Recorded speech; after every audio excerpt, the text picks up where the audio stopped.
lá. E amigos que não nos davam armas.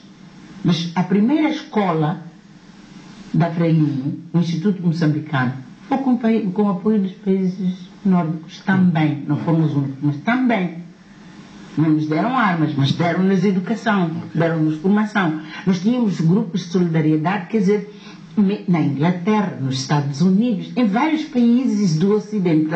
A Frelimo tinha, naturalmente, por força de circunstâncias, ficou encostado a um bloco, aquele que nos dava o poder de transformar a nossa situação de oprimidos para nos libertarmos. Para isso precisávamos de armas. E o Ocidente não havia de nos dar. E só recebemos, quer dizer, dos países socialistas. Mas nós não fizemos amizades só com os países socialistas. Isso é muito importante de se registrar também como postura da Frelimo. Mesmo dentro da família socialista, a Frelimo conseguiu ter amizade e relações de amizade tanto com a União Soviética como com a China.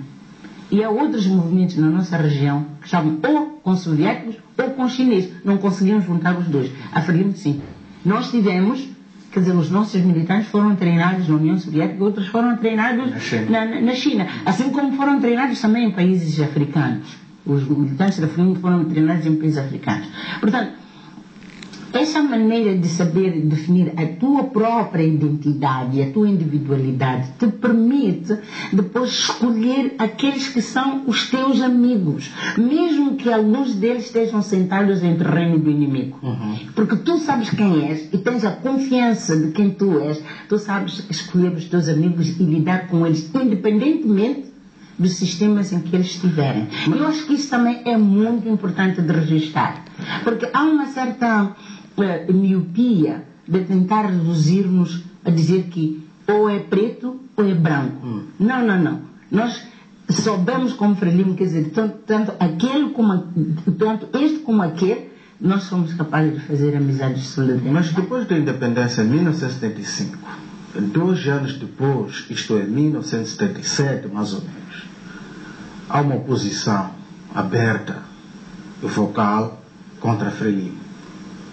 Como é que a Frelimo não conseguiu gerir o descontentamento de alguns moçambicanos depois de uma grande euforia da independência e haver um movimento que depois se chamou Renal?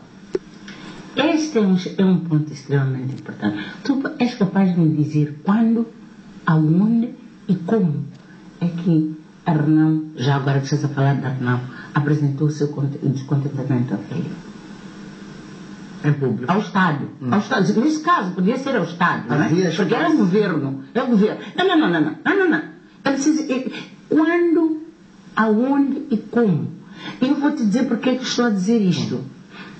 Nós, na pessoa do camarada Mondlane, para ir falar com o governo português, explicar ao governo português que nós queríamos a nossa independência, antes mesmo de pegarmos em armas, não era preciso que o governo permitisse ou criasse condições. Fomos porque sabíamos o que é que queríamos. O meu problema não é dizer se as pessoas não tinham oposição ou não. O meu problema é que quando nós temos exigências, mesmo exigências neste caso de transformação de um sistema, é preciso colocar as coisas de uma maneira clara em cima da mesa. E eu não tenho, não sei se tu tens, mas eu não tenho conhecimento de um momento em que esses moçambicanos colocaram em cima da mesa e disseram: nós nos opomos a isso, 2, nos opomos àquilo, 3, etc. Se tu conheces, faz favor de me dizer aonde e como. Havia espaço para essas pessoas aparecerem? É que eu te estou a dizer, o espaço conquista-se. O espaço conquista-se. O espaço, para mim, eu teria entendido muito bem se tivesse havido esse diálogo e a Frelimo tivesse dito não. Mas eu não tenho registro, eu só estou a dizer que eu não tenho conhecimento e registro de alguma vez isso ter sido posto em cima da mesa e ter sido rejeitado. E, portanto, não é apenas, quer dizer, pegar em ambos. Como te estou a dizer, quando dou o exemplo de como é que a Frelimo, nós primeiro fizemos, quer dizer, a abordagem através das Nações Unidas, através, quer dizer, falando com o próprio regime colonial, com as Nações Unidas, através da União Africana, da Unidade Africana, etc. Fizemos exigência de uma independência por meios pacíficos. Só e só. Quando os meios pacíficos não resultaram é que nós pegamos em arma. Aquilo que eu sei, é por isso que eu estou a perguntar, e se calhar alguns investigadores também podem trazer, que eu não tenha tido conhecimento. E só depois de ter fracassado, quer dizer, a via pacífica, é que se foi para a via armada.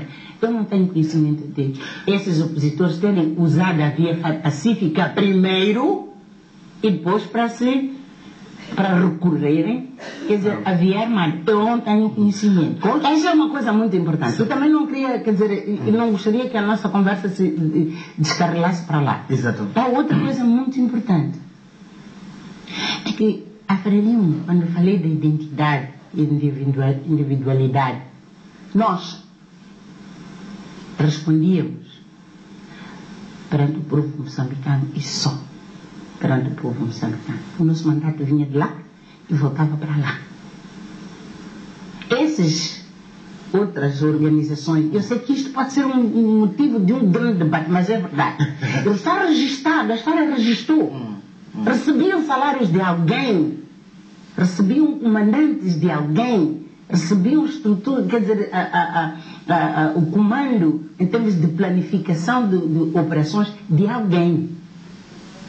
Vai a história da Frelimo. Ok. Então, eu não gostaria que nós... Sim, mas eu estou a falar de individualidade. Estamos a falar é por isso. Aquilo que marcou os 50 anos. E para mim, sim. E que outra coisa que para mim é importante nisso também, mesmo depois do conflito armado que nós tivemos aqui, sob a direção da Frelimo, o Estado permaneceu intacto. Permaneceu intacto. As Nações Unidas, quando vieram aqui, vieram ajudar-nos a gerir a emergência, etc, etc. Mas o governo de Moçambique é que dirigiu a transição. Noutros casos na história, as Nações Unidas vinham e tombavam. Nós tivemos casos de moçambicanos que foram ministros no Timor, que foram ministros. Sim, aqui não. O nosso governo ficou intacto. Portanto, mesmo na situação de crise profunda em que nós tínhamos entrado por causa da guerra, o governo permaneceu. A unidade do país.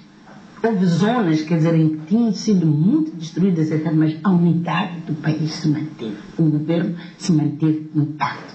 E esse era o governo da Frelimo. Bom, há uma particularidade que sempre vincou da Frelimo, e talvez a pergunta fosse feita de outra forma em relação à primeira, que tem a ver com o surgimento da Frelimo.